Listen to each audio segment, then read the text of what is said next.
couple weeks ago, we discussed differences between exchange-traded funds, or ETFs, and index funds. ETFs, index funds, and mutual funds are all pooled investment vehicles. A few people commented that there's no difference between these. An index fund is a type of fund, while mutual funds and ETFs are the structures in which the funds are delivered. I'm going to break this topic down a bit more to enhance understanding and discuss why it matters.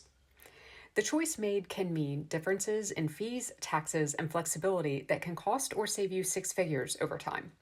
A core difference is that ETFs trade like stocks, allowing you to buy or sell anytime during market hours and often have no minimums. They often have lower fees and can be more tax efficient.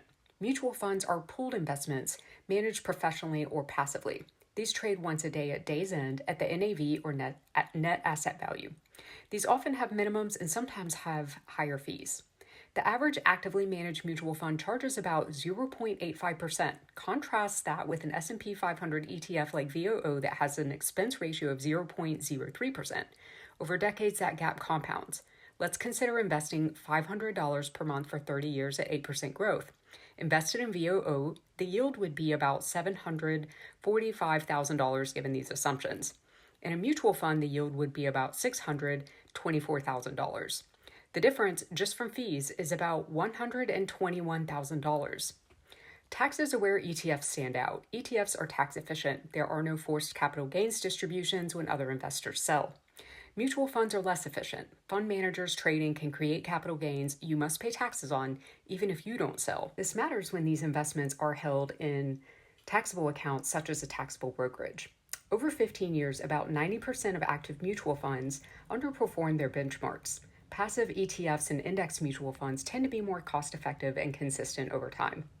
Despite some of the aforementioned advantages with ETFs, mutual funds make sense in certain cases.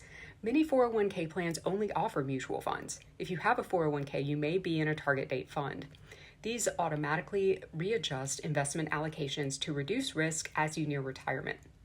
Mutual funds can sometimes be easier to set up dollar cost averaging and purchase of fractional shares.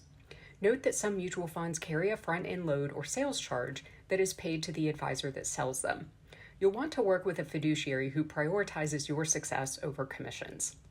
This discussion of differences is not intended to say that one is better or worse, but to highlight that context matters. The TLDR when considering ETFs versus mutual funds is that ETFs typically have lower costs, more tax efficiency, and flexibility. Mutual funds are often the only option in 401ks, target date funds, and are usually easier to set up for dollar cost averaging. Fees, taxes, and flexibility are all considerations when comparing these. Both of these can be used in your portfolio. You will want to consider the type of account you are investing in the funds to provide context on which will be the better choice. What questions do you have about this? Comment below.